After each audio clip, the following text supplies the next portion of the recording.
نحمده ونصلي على رسوله الكريم اما بعد بسم الله الرحمن الرحيم اللهم صل على محمد وعلى ال محمد وبارك وسلم رب اشرح لي صدري ويسر لي امري واحلل عقدة من لساني يفقهوا قولي واجعل لي وزيرا من اهلي آمين یا رب العالمین۔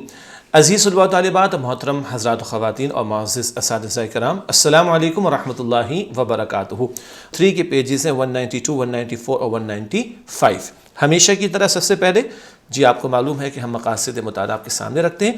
آئیے مقاصد مطالعہ، لرننگ آؤٹ کم کیا رہے گی آج کے درس میں، اس کو ہم سمجھیں۔ پہلی بات، حق کو جھٹلانے والوں کو جہنم میں کیسا کھانا دیا جائے گا۔ استغفر اللہ، جہنم کے عذابوں میں سے ایک عذاب کا بیان ہے۔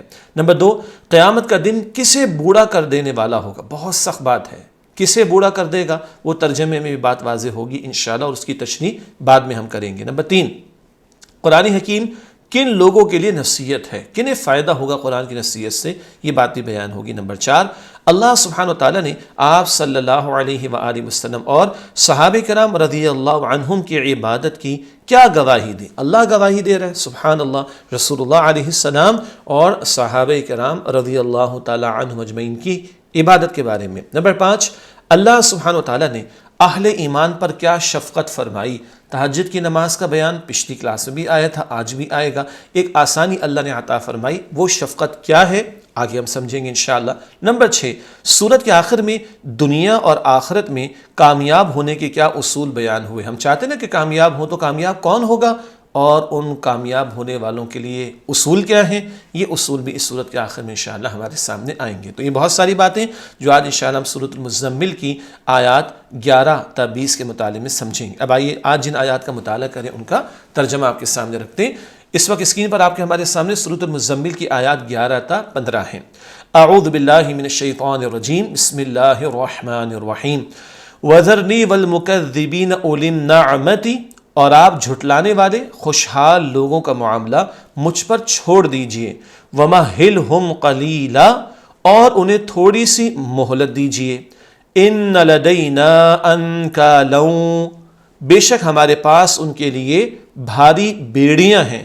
وَجَحِيمًا، اور بھڑکتی ہوئی آگ ہے۔ وَطَعَامًا ذَا غُصَّةٍ، اور گلے میں پھنس جانے والا کھانا ہے۔ وَعَذَابًا أَلِيمًا، اور دردناک عذاب ہے۔ یوم ترجف الارض والجبال، جس دن زمین اور پہاڑ لرز اٹھیں گے۔ وَكَانَتِ الْجِبَالُ كَثِيبًا مَهِيلًا، اور پہاڑ بکھری ہوئی ریت کے ٹیلے ہو جائیں گے۔ إِنَّا أَرْسَلْنَا إِلَيْكُمْ رَسُولًا شَاهِدًا عَلَيْكُمْ، بے شک ہم نے تمہاری طرف ایک رسول صلی اللہ علیہ وآلہ وسلم کو تم پر گواہ بنا کر بھیجا ہے۔ کما ارسلنا الی فرعون رسولا، جیسا کہ ہم نے موسیٰ علیہ السلام کو فرعون کی طرف ایک رسول بنا کر بھیجا تھا۔ اگلی آیات سورۃ المزمل آیات 16 تا 19۔ فعصى فرعون الرسول، تو فرعون نے رسول کی نافرمانی کی۔ فأخذناه أخذا وبیلا، تو ہم نے اسے بڑی سختی سے پکڑا۔ فَكَيْفَ تَتَّقُونَ إِن كَفَرْتُمْ يَوْمًا يَجْعَلُ الْوِلْدَانَ شِيبًا، اگر تم نے کفر کیا تو تم اس دن کیسے بچو گے جو بچوں کو بوڑھا کر دے گا۔ السَّمَاءُ مُنْفَطِرٌ بِهِ، جس کی شدت سے آسمان پھٹ جائے گا۔ كَانَ وَعْدُهُ مَفْعُولًا، اس اللہ کا وعدہ پورا ہو کر رہے گا۔ إِنَّ هَذِهِ تَذْكِرَةٌ، بے شک یہ قرآن تو نصیحت ہے۔ فَمَن شَاءَ اتَّخَذَ إِلَىٰ رَبِّهِ سَبِيلًا، تو جو چاہے اپنے رب کی طرف راستہ اختیار کر لے۔ اگلی ایک آیت ہے لیکن بہت طویل ہے اور ایک رکوع ہے پورا، سورہ مزمل کی آیت نمبر 20۔ إِنَّ رَبَّكَ يَعْلَمُ، بے شک آپ کا رب جانتا ہے۔ أَنَّكَ تَقُومُ، کہ آپ قیام کرتے ہیں۔ أَدْنَىٰ مِن ثُلُثَيِ اللَّيْلِ، کبھی 2/3 رات کے قریب۔ وَنِصْفَهُ وَثُلُثَهُ، اور کبھی نصف رات اور کبھی 1/3 رات۔ وَطَائِفَةٌ مِّنَ الَّذِينَ مَعَكَ، اور ان لوگوں کی ایک جماعت بھی قیام کرتی ہے جو آپ کے ساتھ ہیں۔ وَاللَّهُ يُقَدِّرُ اللَّيْلَ وَالنَّهَارَ، اور اللہ ہی رات اور دن کی مقدار مقرر فرماتا ہے۔ عَلِمَ أَن لَّن تُحْصُوهُ، اس اللہ کے علم میں ہے کہ تم ہرگز اس مقررہ مقدار کو پورا نہیں کر سکو گے. فتاب علیکم تو اس نے تم پر مہربانی فرمائی. فقرؤوا ما تیسر من القرآن تو جتنا آسانی سے ہو سکے قرآن میں سے پڑھ لیا کرو. علم ان سیکون منکم مرضی اسے معلوم ہے کہ تم میں سے بعض بیمار ہوں گے. وآخرون یضربون فی الارض اور کچھ دوسرے لوگ زمین میں سفر کر رہے ہوں گے. یبتغون من فضل اللہ اللہ کا فضل روزی تلاش کرتے ہوئے. وآخرون یقاتلون فی سبیل اللہ اور کچھ اللہ کی راہ میں قتال کر رہے ہوں گے. فقرؤوا ما تیسر منہ تو جتنا آسانی سے ہو سکے اس قرآن سے پڑھ لیا کرو. وَأَقِيمُوا الصَّلَاةَ اور نماز قائم کرو. وَآتُوا الزَّكَاةَ اور زکوٰۃ ادا کرو. وَأَقْرِضُوا اللَّهَ قَرْضًا حَسَنًا اور اللہ کو عمدہ قرض دو. وَمَا تُقَدِّمُوا لِأَنفُسِكُم مِّن خَيْرٍ اور جو کچھ تم اپنے لیے بھلائی میں سے آگے بھیجو گے تَجِدُوهُ عِندَ اللَّهِ اسے اللہ کے ہاں پاؤ گے. هُوَ خَيْرًا وَأَعْظَمَ أَجْرًا وہی بہتر اور اجر میں بہت زیادہ ہے. وَاسْتَغْفِرُوا اللَّهَ اور اللہ سے مغفرت مانگو. ان اللہ غفور الرحیم بے شک اللہ بڑا ہی بخشنے والا نہایت رحم فرمانے والا ہے. یہ الحمدللہ سورۃ المزمل کی آیات 11 تا 20 کا ترجمہ ہوا مکمل. اب آئیے آیات کی تشریح شروع کرتے اور متعلق آغاز کرتے ہیں سورۃ مزمل کی آیت نمبر 11 سے. اس مقام پر قرآن حکیم میں ارشاد ہوا ہے وَذَرْنِي وَالْمُكَذِّبِينَ أُولِي النَّعْمَةِ وَمَهِّلْهُمْ قَلِيلًا اور آپ جھٹلانے والے خوشحال لوگوں کا معاملہ مجھ پر چھوڑ دیجئے اور انہیں تھوڑی سی مہلت دیجئے. یہ آیت نمبر 11 کا ترجمہ. آپ صلی اللہ علیہ وآلہ وسلم کی دعوت کو جھٹلانے والے وہ لوگ جو مشرکین مکہ کفار مکہ نبی اکرم صلی اللہ علیہ وآلہ وسلم کی دعوت حق کو جھٹلا رہے تھے ان کا ذکر ہو رہا ہے. آپ صلی اللہ علیہ وسلم کی دعوت کو جھٹلانے والے عموماً معاشرے کے سردار اور خوشحال لوگ تھے جنہیں اللہ سبحانہ وتعالی نے مال و دولت عطا فرمائی تھی. انہوں نے آپ صلی اللہ علیہ وآلہ وسلم کو جھٹلایا. جھٹلانے والوں کو اللہ سبحانہ وتعالی کی طرف سے تنبیہ کی گئی ہے کہ اللہ سبحانہ وتعالی نے آپ صلی اللہ علیہ وسلم سے فرمایا کہ آپ صلی اللہ علیہ وآلہ وسلم جھٹلانے والوں کو مجھ پر چھوڑ دیجئے اور انہیں تھوڑی سی مہلت دیجئے. یعنی اللہ سبحانہ وتعالی خود جھٹلانے والوں سے نمٹ لے گا. یہ بات تو ہم کئی مرتبہ پڑھ چکے ہیں. پچھلی قوموں کا ذکر بار بار قرآن میں آیا. ہم بھی حصہ اول میں حصہ دوم میں پیغمبروں کی اقوام کے حالات اور واقعات کو پڑھ آئے ہیں اور کئی مرتبہ قوم کے سردار مالدار طبقات انہوں نے ہی آگے بڑھ کر پیغمبروں کی دعوت کی مخالفت کی. یہی کر رہے تھے مشرکین مکہ کے سردار اور کفار کے سردار. خاص طور پر تو خوشحال لوگ تھے دولت کے نشے میں مست ہو کر حق کی دعوت کو جھٹلا رہے تھے. بتایا جا رہا ہے کہ نبی صلی اللہ علیہ وسلم آپ تسلی رکھیے ان جھٹلانے والوں سے اللہ تعالیٰ خود ہی نمٹ لے گا. جھٹلانے والوں کو تھوڑی سی مہلت دینے سے مراد یہ جو فرمایا گیا کہ تھوڑی سی مہلت دینے سے کیا مراد ہے؟ جھٹلانے والوں کی موت آنے تک یا ان پر اللہ سبحانہ وتعالیٰ کے عذاب آنے تک کی مہلت مراد ہے؟ موت آ گئی تو مہلت عمل ختم اور عذاب آ گیا تو قومیں مٹاتی جاتی ہیں. اللہ فوراً نہیں پکڑتا مہلت دیتا ہے. جو سنبھلنا چاہے وہ سنبھل جائے لیکن اللہ کا فیصلہ متعین وقت پر پھر آ ہی جاتا ہے. یہ بات بھی ہم کئی مرتبہ پہلے پڑھ چکے ہیں. آیت نمبر 12 ان لدینا انکالا وجحیما بے شک ہمارے پاس ان کے لیے بھاری بیڑیاں ہیں اور بھڑکتی ہوئی آگ ہے. حق کو جھٹلانے والوں کے لیے آخرت میں سزا کا بیان. دنیا میں تو عمل کی مہلت ہے نا, جو چاہو سو کرو, کفر کر رہے ہیں, شرک کر رہے ہیں, حق کی مخالفت کر رہے ہیں, کل کیا انجام ہوگا وہ سخت عذابوں کی کیفیات بیان کی جا رہی ہیں. اللہ سبحانہ وتعالی کے پاس ایسے لوگوں کے لیے بھاری بیڑیاں اور بھڑکتی ہوئی آگ ہے. استغفر اللہ. اللہم اجرنا من النار. اے اللہ ہم سب کو آگ کے عذاب سے محفوظ فرما. قرآن کریم میں زنجیروں کا ذکر بھی آتا ہے, اب بیڑیوں کا ذکر آ رہا ہے, بھڑکتی آگ کا ذکر آ رہا ہے. اور وہ آگ جو اللہ نے بھڑکائی حصہ دوم میں ہم نے پڑھا تھا سورہ ہمزہ میں نار اللہ الموقدہ. کس کی بھڑکائی ہوئی آگ ہے؟ وہ اللہ سبحانہ وتعالیٰ کی. اللہ تعالیٰ جہنم کی آگ سے ہم سب کی حفاظت فرمائے.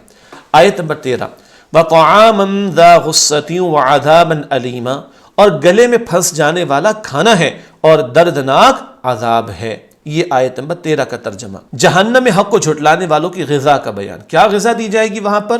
بتایا گیا ہے کہ جہنمیوں کے لیے زقوم کے درخت کے زہریلے کانٹے دار پھل ہیں جو گلے میں پھنس جانے والے ہوں گے اور ان کے لیے دردناک عذاب ہے۔ استغفر اللہ، اللہم اجرنا من النار، اے اللہ ہم سب کو آگ کے عذاب سے محفوظ فرما۔ یہ اللہ کا سچا کلام ہے، اللہ نے صرف ڈرانے کے لیے بیان نہیں کیا، جہنم واقعتاً ہے اور اس کا عذاب بھی ہے، اللہ ہم سب کی حفاظت فرمائے۔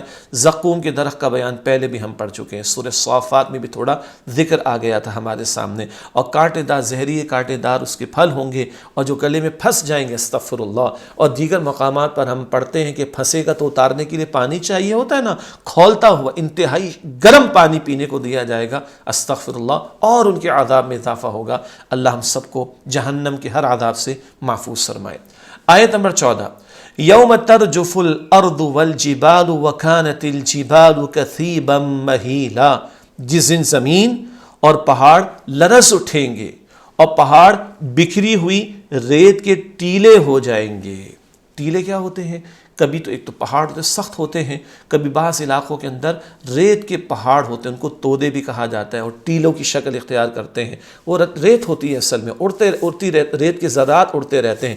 آج جو اتنے بڑے بڑے پہاڑ دکھائی دے رہے ہیں، قیامت کے دن کیا ہوگا قرآن مختلف پیرایوں میں بیان کرتا ہے۔ یہاں ذکر کیا آیا؟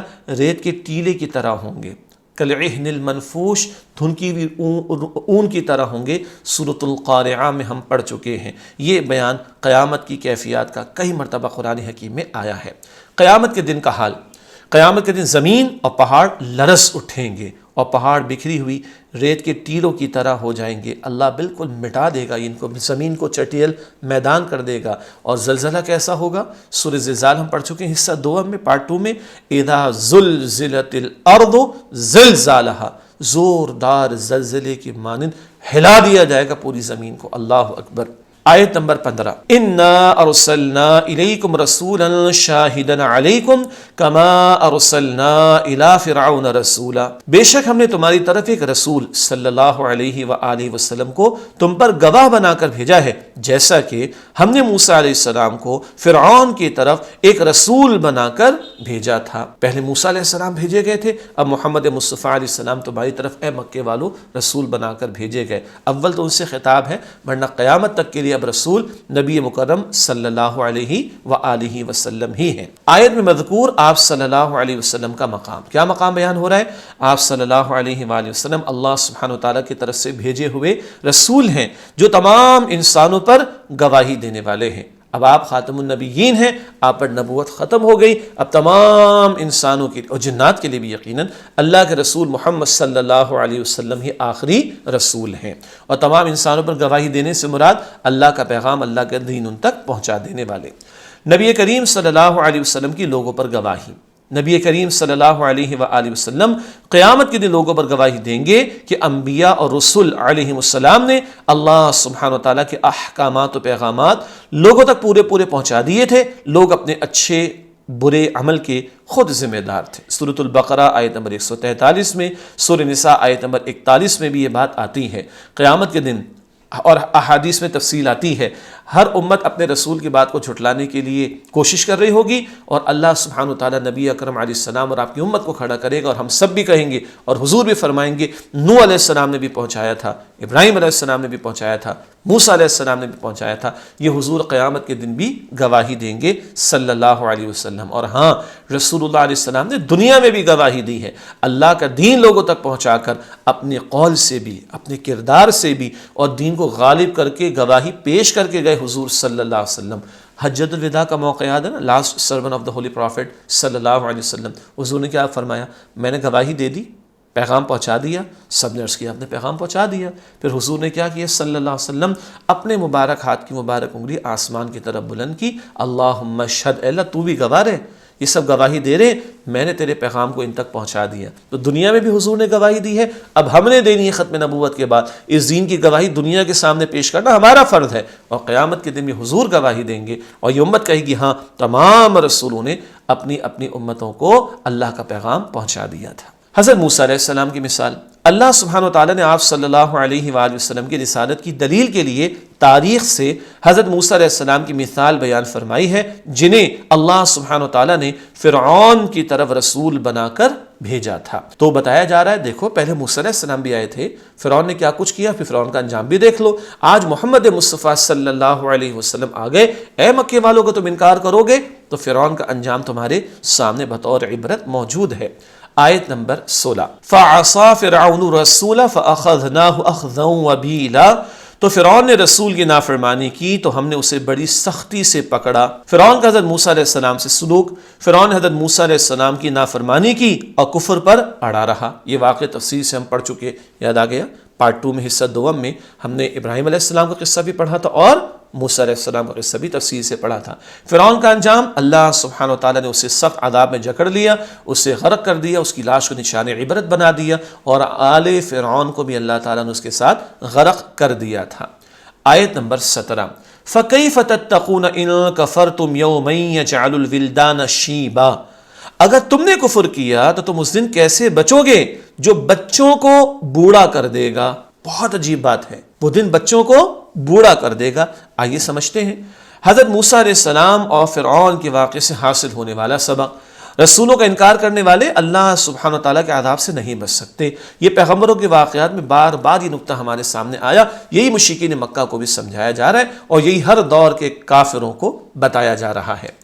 نبی کریم صلی اللہ علیہ وآلہ وسلم اور آپ صلی اللہ علیہ وآلہ وسلم کی رسالت کو جھٹلانے والوں کو تنبیہ کا مطلب وارننگ، ٹھیک ہے، ڈرانا۔ اگر آپ صلی اللہ علیہ وسلم کی قوم نے بھی آپ صلی اللہ علیہ وسلم کو جھٹلایا اور آپ صلی اللہ علیہ وسلم کی نافرمانی کی تو وہ بھی اللہ سبحانہ وتعالیٰ کے عذاب سے بچ نہ سکیں گے۔ یہ عبرت دلائی جا رہی ہے مکے والوں کو۔ علمی بات، دنیا میں بالفرض اگر ایسے لوگ عذاب سے بظاہر بچ بھی گئے تو آخرت میں ہرگز نہیں بچ سکیں گے، اور دنیا تو پھر بھی عمل کا موقع، جو چاہو سو کرو۔ آخرت دار الجزا ہے، اصل بدلہ تو وہاں پر ہے۔ دنیا میں نافرمانوں پر اللہ کی پکڑ آتی، پچھلی قوموں کے واقعات ہم پڑھ چکے ہیں، لیکن اصل سزا کا معاملہ کہاں ہے؟ وہ آخرت میں ہے۔ اسی لیے رسول اللہ صلی اللہ علیہ وآلہ وسلم کی نافرمانی اور بے ادبی میں مبتلا ہونے سے بچنا چاہیے، اور غفلت میں پڑ کر اللہ سبحانہ وتعالیٰ کے عذاب سے بے فکر نہیں ہونا چاہیے۔ اللہ نے ڈھیل دے رکھی ہے نا، مہلت دے رکھی ہے، تو گناہوں پر اگر پکڑ نہیں ہو رہی، نافرمانیوں پر اگر پکڑ نہیں ہو رہی تو ٹھنڈے نہیں پڑ جانا چاہیے، غافل نہیں ہو جانا چاہیے۔ دنیا میں مہلت کسی وقت بھی ختم ہو سکتی ہے، موت آئی مہلت ختم ہو گیا عمل کی۔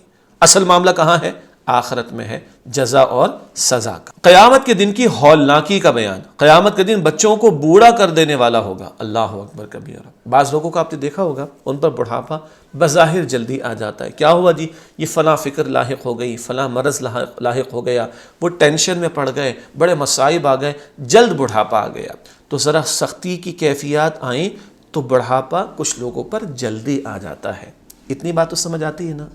قیامت اتنی ہولناک ہے، اتنی خوفناک ہے، اگر اس کے واقع ہونے کے وقت کوئی بچہ ہوگا تو بوڑھا ہو جائے گا وہ، اللہ اکبر۔ یہ بتایا جا رہا ہے کہ قیامت کا دن بچوں کو بوڑھا کر دینے والا ہوگا۔ اب اس کی وضاحت تھوڑی اور کر لیتے ہیں۔ قیامت کا دن بچوں کو بوڑھا کر دے گا کی وضاحت۔ قیامت کا دن بہت طویل ہوگا، انتہائی شدید، دہشت ناک اور ہیبت ناک ہوگا۔ یہی ہولناکی اور درازی بچوں کو بوڑھا کر دے گی۔ درازی طویل ہونا، اور ہم پڑھ چکے ہیں سورہ معارج کے مطالعے میں قیامت کے دن کتنا بڑا ہوگا؟ 50,000 برس کا۔ اللہ اکبر، یہ تو اس کا طویل ہونے کا معاملہ۔ ہاں، ایمان والوں کے لیے کیسا ہوگا؟ بس ایک نماز ادا کی، نماز کا وقت مکمل، قیامت کا دن ختم، سبحان اللہ۔ لیکن مجرمین کے لیے، منکرین کے لیے، ظالمین کے لیے 50,000 برس بہت طویل مدت ہوگی، اور شدید ہوگا، دہشت ناک ہوگا، ہیبت ناک ہوگا، ایسا کہ بچوں کو بھی قیامت کا دن بوڑھا کر دے گا۔ اللہ اکبر۔ آیت نمبر 18، السماء منفطر بہ کان وعدہ مفعولا، جس کی شدت سے آسمان پھٹ جائے گا اس اللہ کا وعدہ پورا ہو کر رہے گا۔ قیامت کے دن آسمان کی کیفیت، آسمان قیامت کے دن شدت سے پھٹ جائے گا۔ یہ ذکر آخری پارے کی صورتوں میں ہم نے کئی مرتبہ پڑھا، حصہ دوم میں اذا السماء انشقت، اذا السماء انفطرت، وہی بات یہاں پر آئی ہے کہ آسمان قیامت کے دن شدت سے پھٹ جائے گا۔ اللہ سبحانہ وتعالیٰ کا وعدہ پورا ہو کر رہنے سے مراد یعنی قیامت کا دن آ کر رہے گا جس دن اللہ سبحانہ وتعالیٰ اور اس کے رسولوں کو جھٹلانے اور نافرمانی کرنے والوں کو سزا اور فرما برداری کرنے والوں کو اجر عظیم سے نوازا جائے گا۔ اللہ ہمیں ان لوگوں میں شامل فرمائے جو فرما بردار ہوں اور اللہ تعالیٰ انہیں اجر عظیم سے نوازے، اور اللہ تعالیٰ ان لوگوں میں سے ہونے سے ہمیں بچائے رکھے جو نافرمان ہوں گے اور وہ اللہ کی پکڑ اور عذاب میں مبتلا ہوں گے۔ آیت نمبر 19، ان هذه تذکرہ فمن شاء اتخذ الی ربہ سبیلا، بے شک یہ قرآن تو نصیحت ہے، تو جو چاہے اپنے رب کی طرف راستہ اختیار کر لے۔ یہ آیت نمبر 19 کا ترجمہ۔ تشریح کی طرف چلتے ہیں۔ قرآن حکیم کا تعارف۔ قرآن حکیم ایک نصیحت اور یاد دہانی ہے۔ اب نصیحت سے کیا مراد ہے؟ بار بار ذکر تو آیا، آئیے دوبارہ دہراتے ہیں۔ قرآن حکیم کے نصیحت ہونے سے مراد، قرآن حکیم کی نصیحت ہونے سے مراد یہ ہے کہ اللہ سبحانہ و تعالیٰ کا یہ عظیم الشان کلام اپنے ماننے والوں کو دنیا و آخرت کی سعادتوں اور حقیقی فوز و فلاح سے نوازنے والا ہے۔ سعادت مند ہونا، خوش نصیب ہونا، فارچونیٹ ہونا، ٹھیک ہے، اور حقیقی فوز و فلاح، فوز اور فلاح کامیابی کو کہتے ہیں۔ تو ہم خوش نصیب ہو جائیں، ہم واقعتاً کامیاب ہونے والے ہو جائیں۔ قرآن حکیم اپنے ماننے والوں کو اسی سے نوازنے والا ہے۔ اللہ تعالی ہمیں قرآن پاک سے مزید محبت عطا فرمائے، مزید تعلق کی مضبوطی عطا فرمائے، تاکہ ہم سعادت مند لوگوں میں شمار ہوں اور حقیقی کامیابی ہمیں مل سکے۔ اس سے منہ موڑنے والوں کے لیے سعادت و کامیابی کی دوسری کوئی راہ ممکن ہی نہیں۔ اس کو جو فراموش کر دے گا، نظر انداز کر دے گا، وہ دنیا میں بھی ذلت و رسوائی میں مبتلا ہوگا اور آخرت میں شدید عذاب میں مبتلا ہوگا۔ اللہ تعالیٰ ہمیں قرآن پاک کی حقوق کو ادا کرنے کی توفیق عطا فرمائے۔ پہلے بھی ہم سمجھ چکے ہیں، قرآن پاک پر ایمان بھی ہو، قرآن پاک کی باقاعدہ تلاوت بھی ہو، قرآن پاک کو سمجھنے کی کوشش بھی ہو، قرآن پاک کے احکام پر عمل اور ان احکام کے نفاذ کے لیے، اسٹیبلشمنٹ کے لیے محنت بھی ہو، اور قرآن حکیم کے پیغام کو دوسروں تک پہنچانے کی ہم کوشش کریں۔ یہ حقوق ادا کریں گے تو انشاءاللہ ہم سعادت مند لوگوں میں شمار ہوں گے۔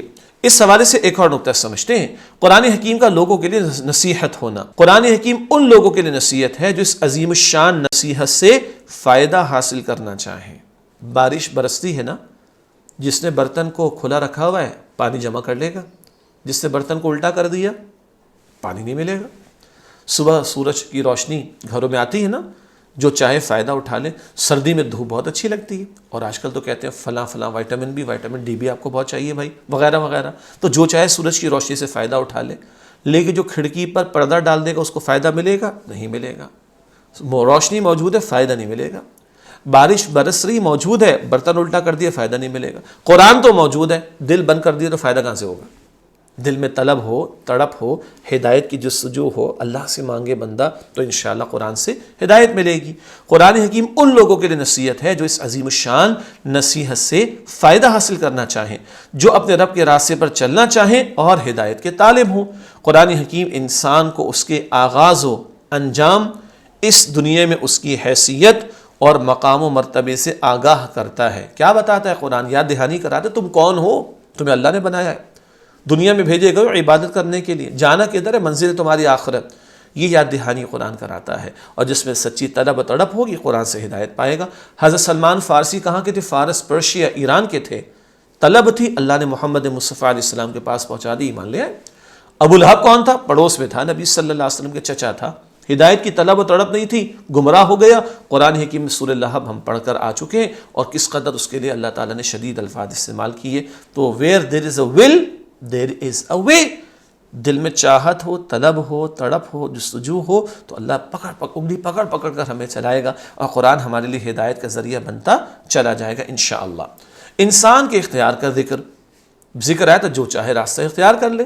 اللہ سبحانہ وتعالی نے اپنے نصیحت آموز کلام کے ذریعے انسان کو سعادت و کامیابی اور ناکامی و بدبختی کی دونوں راہیں دکھا کر اس کی مرضی پر چھوڑ دیا ہے کہ وہ جو چاہے راستہ اختیار کر لے۔ کچھ الفاظ کو آسان کر لیتے ہیں۔ اچھی بات ہم دوبارہ بتا رہے ہیں آپ کو، ہمارے بہت سارے اسٹوڈنٹس کو پتہ ہے کہ ایک ہم نے آپ کو ٹیکسٹ بک دی ہے اور ایک ٹیچر گائیڈ بھی ہے۔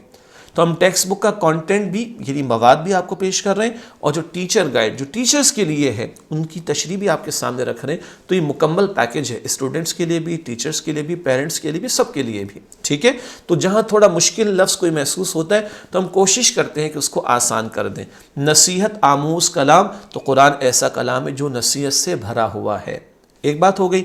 سعادت و کامیابی تو آسان ہم پہلے پڑھ چکے، ناکامی و بدبختی، بدبختی کہتے ہیں بد نصیبی کو، تو اللہ تعالیٰ نے دونوں راستے بتا دیے، ادھر چلو گے تو کامیابی، ادھر چلو گے تو ناکامی۔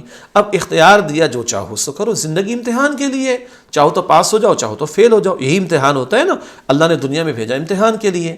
چاہے تو وہ اس کلام کی تعلیمات پر عمل کر کے اللہ سبحانہ و تعالیٰ کی رضا حاصل کرے، اور چاہے تو اس سے منہ موڑ کر اللہ سبحانہ و تعالیٰ کی ناراضگی مول لے اور جہنم کا سامان کرے۔ استغفر اللہ، مول لے، خرید لے۔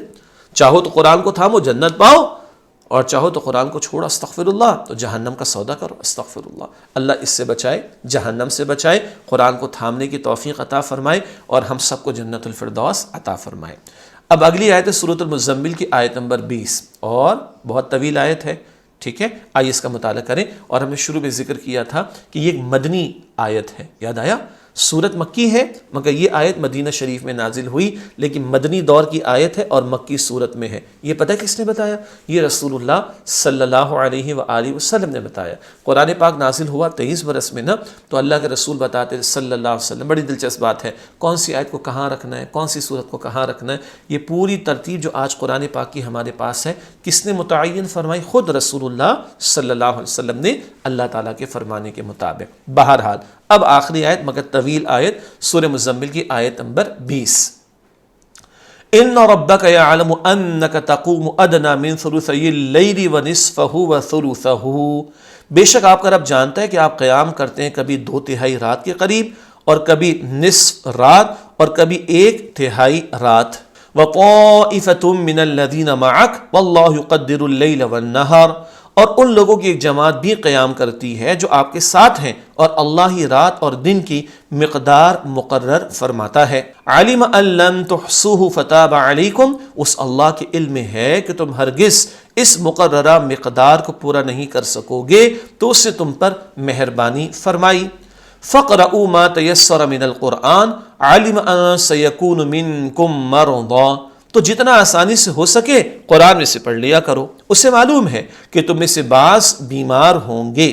وَآخَرُونَ يَضْرِبُونَ فِي الْأَرْضِ يَبْتَغُونَ مِنْ فَضْلِ اللَّهِ، اور کچھ دوسرے لوگ زمین میں سفر کر رہے ہوں گے اللہ کا فضل روزی تلاش کرتے ہوئے۔ وآخرون یقاتلون فی سبیل اللہ فاقرؤوا ما تیسر منہ واقیموا الصلاة وآتوا الزکاة، اور کچھ اللہ کی راہ میں قتال کر رہے ہوں گے تو جتنا آسانی سے ہو سکے اس قرآن سے پڑھ لیا کرو، اور نماز قائم کرو اور زکوٰۃ ادا کرو۔ وَأَقْرِضُوا اللَّهَ قَرْضًا حَسَنًا وَمَا تُقَدِّمُوا لِأَنفُسِكُم مِّن خَيْرٍ تَجِدُوهُ عِندَ اللَّهِ، اور اللہ کو عمدہ قرض دو، اور جو کچھ تم اپنے لیے بھلائی میں سے آگے بھیجو گے اسے اللہ کے ہاں پاؤ گے۔ هُوَ خَيْرٌ وَأَعْظَمَ أَجْرًا وَاسْتَغْفِرُوا اللَّهَ إِنَّ اللَّهَ غَفُورٌ رَحِيمٌ، وہی بہتر اور اجر میں بہت زیادہ ہے، اور اللہ سے مغفرت مانگو، بے شک اللہ بڑا ہی بخشنے والا نہایت رحم فرمانے والا ہے۔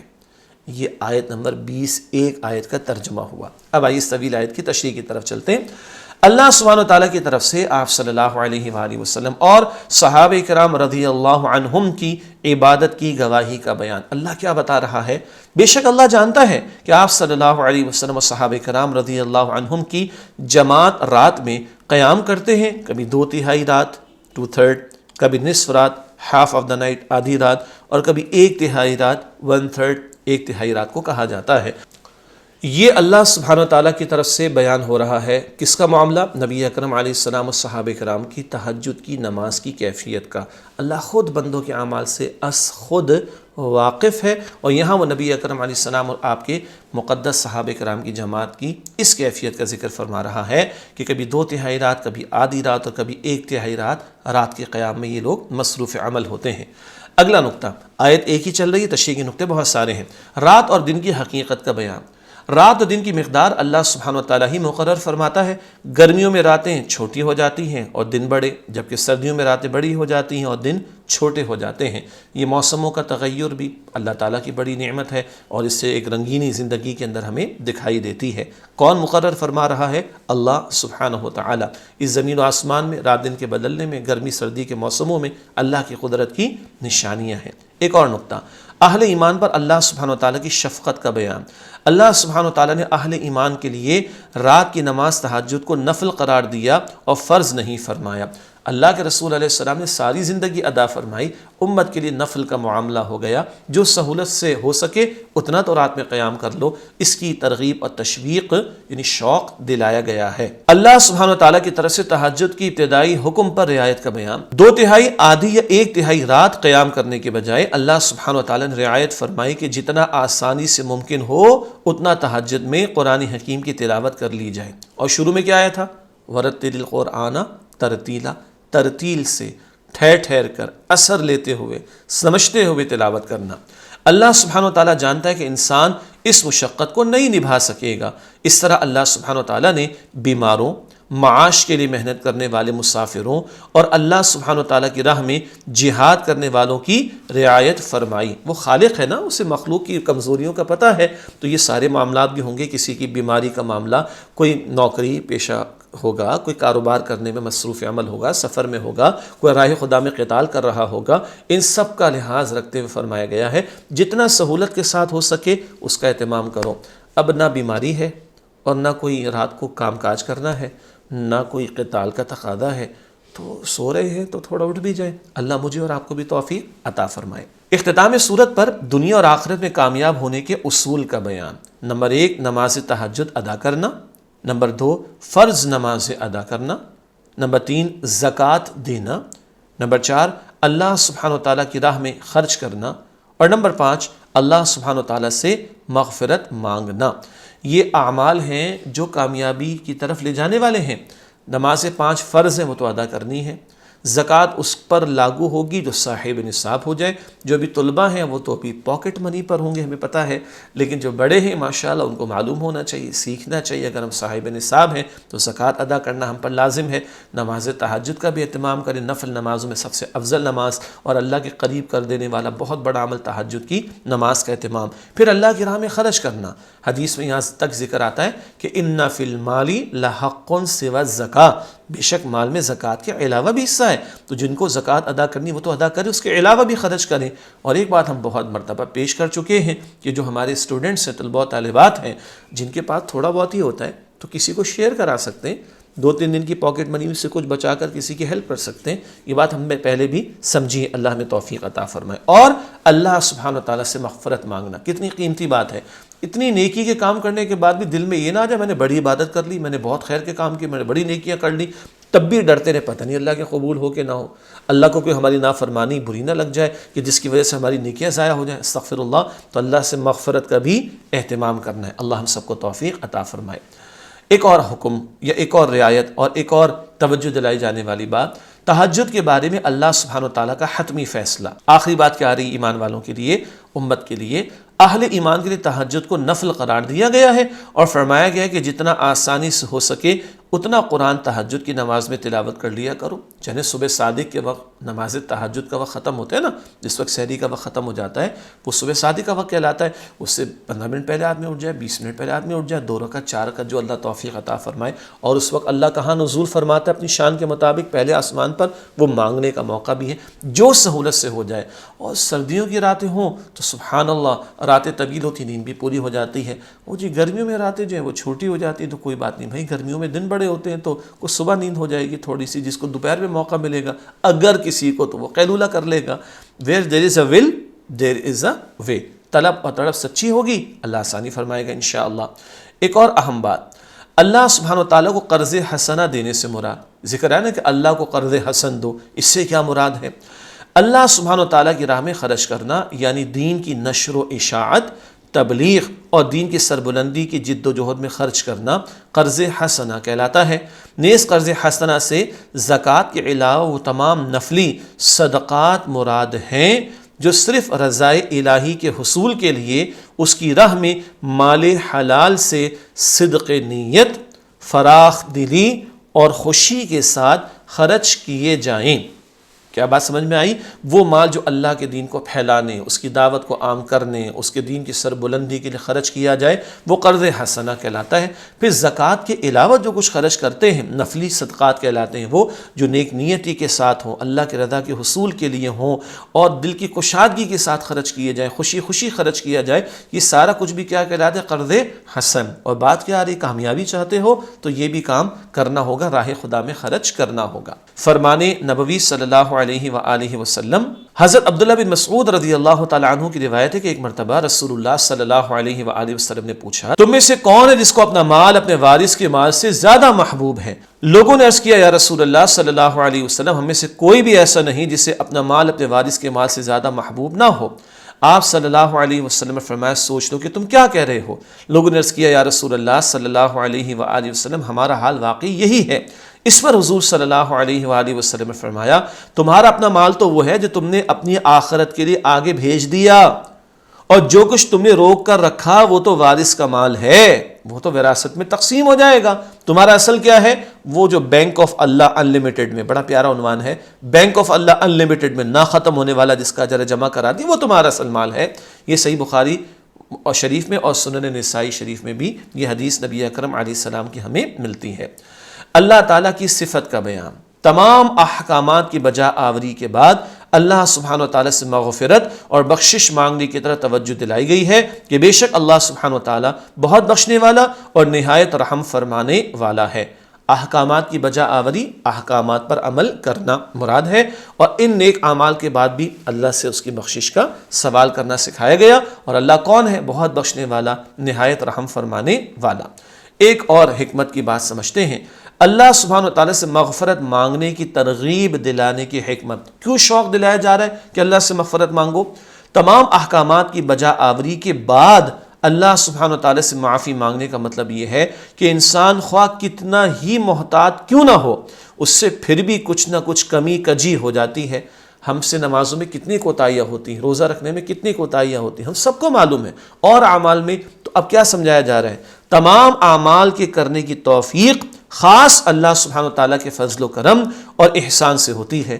اس لیے ہمیشہ اللہ سبحانہ وتعالیٰ سے اپنی کوتاہیوں اور غلطیوں کی معافی مانگتے رہنا چاہیے، اور اس کی مغفرت اور رحمت کی امید بھی رکھنی چاہیے، کیونکہ وہ بڑا بخشنے والا اور نہایت رحم فرمانے والا ہے۔ اللہ تعالیٰ ہمیں سچی پکی توبہ کرنے اور کثرت سے استغفار کا اہتمام کرنے کی توفیق عطا فرمائے۔ الحمدللہ سورۃ المزمل کا بیان ہوا مکمل۔ اب آخر میں علم و عمل کی باتیں آپ کے سامنے رکھتے ہیں۔